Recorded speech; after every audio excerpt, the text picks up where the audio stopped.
Fanfaronnade ist ein französischer Ausdruck des 18. Jahrhunderts und bedeutet so viel wie großspurige Prahlerei. Warum ich diesen Titel gewählt habe, hat mehrere Gründe. Zum einen vereint dieses Programm einen Großteil der gambistischen Bravourliteratur. Zum anderen, und das ist der weitaus wichtigere Grund, habe ich diesen Begriff, diesen Titel in der Geschichte meiner Heimat Potsdam bei König Friedrich dem Großen, dem Philosophen, auf dem Thron geklaut.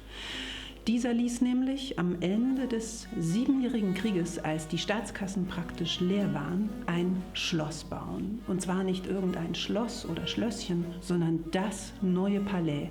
Ein riesiger, prächtiger, gigantischer Bau mit Theater, mit allem drum und dran. Und Friedrich II. Nannte diesen Bau selbst une fanfaronnade, eine Prahlerei, um aller Welt zu beweisen, dass das Land trotz der Kriegsentbehrungen mitnichten am Boden liegt, sondern ganz im Gegenteil prosperiert. Und wir haben dieses Album nach gut 1,5 Jahren Corona-Pandemie aufgenommen. Das war und ist für uns selbstständige Musikerinnen und Musiker eine schwierige wirtschaftliche Situation, natürlich nicht vergleichbar mit einem 7-jährigen Krieg. Aber dieses Album ist nicht zuletzt auch ein Zeichen dafür, wir sind noch da.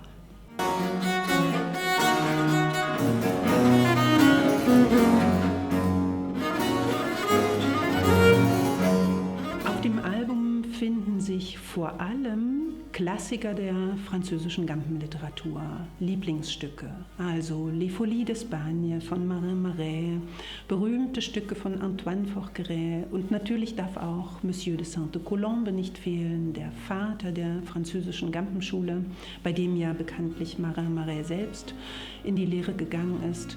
Und dann ist da noch Louis Hölderlin, ein Geheimtipp, kann man sagen.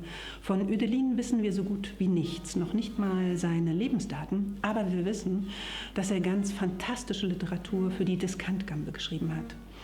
Und ich spiele ja selbst ausgesprochen gern dieses Sopraninstrument der Gampenfamilie, im Französischen dann eben dessus de viol, und bin da immer auf der Suche nach gutem Repertoire, denn es gibt meines Erachtens sehr viel, aber nicht so sehr viel richtig Gutes, Überzeugendes. Und da war ich sehr glücklich, als mir Hölderlin in die Hände fiel, denn seine Stücke sind virtuos, überraschend, anspruchsvoll und berührend und eben frei von dieser floskelhaften Banalität, die manchmal der späten französischen Diskantliteratur anhaftet. Also Louis Hölderlin ist eine echte musikalische Entdeckung.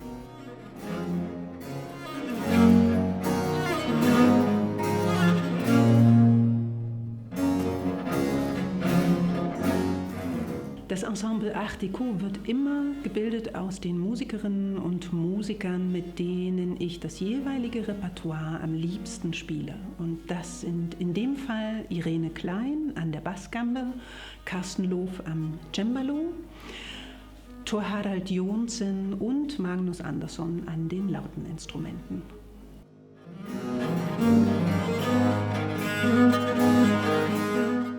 Tatsächlich war dieses Programm, also diese Beschäftigung mit den französischen Klassikern, etwas, was ich lange nicht getan habe in meiner Arbeit und was deswegen dringend dran war.